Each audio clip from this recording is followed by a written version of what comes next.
ಸಿಟ್ ತಂಡದ ಜೊತೆಯಲ್ಲಿ ತಜ್ಞರು FSL ಎಕ್ಸ್ಪರ್ಟ್ಸ್ ಕೂಡ ಹೋಗಿದ್ದಾರೆ.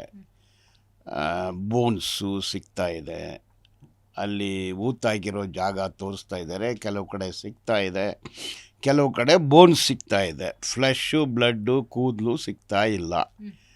ಈಗ ಬೋನ್ ಸಿಗುತ್ತೆ, ಕೆಲವು ಕಡೆ ಬೋನ್ ಸಿಗೋದಿಲ್ಲ. ಕೆಲವರೆಲ್ಲ ಏನು ಅಂದ್ಕೊಳ್ತಾರೆ ಅಂದರೆ ಬೋನ್ ಇಲ್ಲ ಅಂದರೆ ಅದು ವೇಸ್ಟು ಅಂದ್ಕೊಳ್ತಾರೆ. ಅದು ತಪ್ಪದು. ಬೋನು ಇಲ್ಲದೆ ಇದ್ದರೆ ಕೂಡ ಸ್ಥಳ ತೋರಿಸಿದರೆ ಅಲ್ಲಿ ಕಂಟ್ರೋಲ್ ಸಾಯಿಲ್ ಮತ್ತು ಸ್ಯಾಂಪಲ್ ಸಾಯಿಲ್ ತಗೋಬೇಕು. ಯಾಕಂದರೆ 100 ವರ್ಷ ಆಗಿರಲಿ ಬೋನು ಡಿಸ್ಇಂಟಗ್ರೇಟ್ ಆಗುತ್ತೆ, ಬೋನು ಸಿಗೋದಿಲ್ಲ. ನಮ್ಮ ಎಲ್ರಿಗೂ ಗೊತ್ತಿಲ್ಲದೆ ಆ ಪ್ರದೇಶ ನೀರಿರೋ ಪ್ರದೇಶ, ನೇತ್ರಾವತಿ ನದಿ ಕೆರೆಯಲ್ಲಿರೋ ಪ್ರದೇಶ, ಅದರಿಂದ ನೀರಿರೋ ಪ್ರದೇಶ, ಅದರಲ್ಲಿ ಬೋನು ಕಂಪ್ಲೀಟು ಡೆಸ್ಟ್ರಾಯ್ ಆಗಿರುತ್ತೆ. ಆದರೆ ಬಾಡಿನಲ್ಲಿ ಹ್ಯೂಮನ್ ಬಾಡಿ, ಯಾವುದೇ ಹ್ಯೂಮನ್ ಬಾಡಿ ಇರಲಿ, ಮೇಲ್ ಆರ್ ಫೀಮೇಲ್, ಅದು ಬೋನು ಫ್ಲಶ್ಶು ಎಲ್ಲನೂ ಡಿಸ್ಇಂಟಗ್ರೇಟ್ ಆದ್ರೇನು ಅದರಲ್ಲಿ ಒಂದು ಫ್ಯಾಟ್, ಬಾಡಿನಲ್ಲಿರೋ ಫ್ಯಾಟ್ ಇದಲ್ಲ, ಅದೆಲ್ಲ ಸೇರಿ ಅಲಿಪಿಕ್ ಆ್ಯಸಿಡ್ ಅಂತಾರೆ. ಅದನ್ನೇ ಅಲಿಪಿಕ್ ಆ್ಯಸಿಡ್. ಆ ಫ್ಯಾಟಿಂದ ಆ ಮಡ್ಡಲ್ಲಿ ಡೆಪಾಸಿಟ್ ಆಗುತ್ತೆ.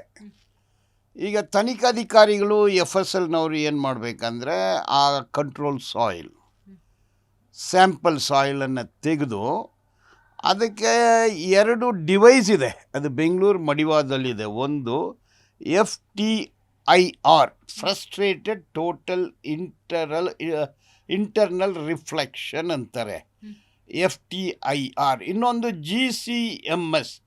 GCMS ಅಂದರೆ ಕ್ರೊಮಟೋಗ್ರಫಿ ಮಾಸ್ ಸ್ಪೆಕ್ಟ್ರೋಮೆಟ್ರಿ. ಇದು ಡಿವೈಸ್ 2. ಈ 2 ಡಿವೈಸು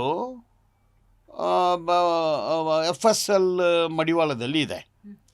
ಈಗ ನನ್ನ ಪ್ರಶ್ನೆ, ತಜ್ಞರು ಹೋಗಿದ್ದಾರೆ, ಆ ತಜ್ಞರುಗಳು ಎಕ್ಸ್ಪೀರಿಯನ್ಸ್ಡ್ ಅಂದರೆ ಅಸಿಸ್ಟೆಂಟ್ ಡೈರೆಕ್ಟರ್ ಲೆವೆಲಲ್ಲಿ ಇರಬೇಕು. ಡೆಪ್ಯೂಟಿ ಡೈರೆಕ್ಟರ್, ಅಸಿಸ್ಟೆಂಟ್ ಡೈರೆಕ್ಟ್ರಲ್ಲಿ ಇದ್ದರೆ ಅವರಿಗೆ ಎಕ್ಸ್ಪೀರಿಯನ್ಸ್ ಇದೆ ಅನ್ನೋದು ಅರ್ಥ. ಇಲ್ಲಾಂದರೆ ಅಡಿಷ್ನಲ್ ಡೈರೆಕ್ಟ್ರು ಹೋದರೆ ಅದು ಆ ವಿಭಾಗದಲ್ಲಿ ಎಕ್ಸ್ಪರ್ಟ್ಗಳು ಇದ್ದರೆ, ಈ ಡಿವೈಸನ್ನು ಇಟ್ಕೊಂಡ್ರೆ ರಿಸರ್ಚ್ ಮೆಟೀರಿಯಲ್ ಹೇಳುತ್ತೆ, ಒಂದು 5-10 ನಿಮಿಷದಲ್ಲಿ ಕಂಡುಹಿಡ್ಬೋದು. ಏನು ಕಂಡುಹಿಡ್ಬೋದು?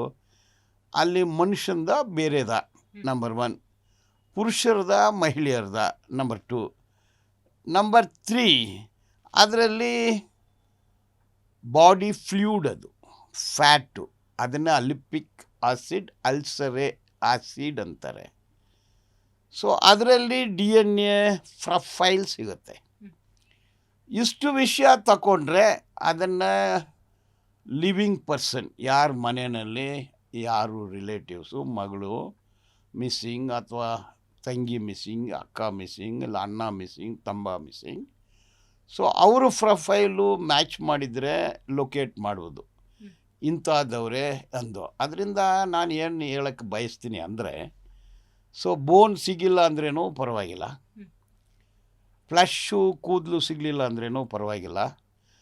ಆತ ಯಾರು ಭೀಮಾ ಅಂತ ಹೆಸರಿಟ್ಟಿದ್ದೀರಾ ಮಾಧ್ಯಮದವರು, ಆ ಭೀಮಾ ತೋರಿಸಿರೋ ಜಾಗದಲ್ಲಿ ಎಲ್ಲ ಜಾಗದಲ್ಲಿನೂ ಕಂಟ್ರೋಲ್ ಸಾಯಿಲ್ ಮತ್ತು ಮಾಡೆಲ್ ಸಾಯಿಲ್ ಕಲೆಕ್ಟ್ ಮಾಡಿದರೆ ಕೂಡ ಐಡೆಂಟಿಫಿಕೇಷನ್ ಆಗುವ ಸಾಧ್ಯತೆ ಇದೆ.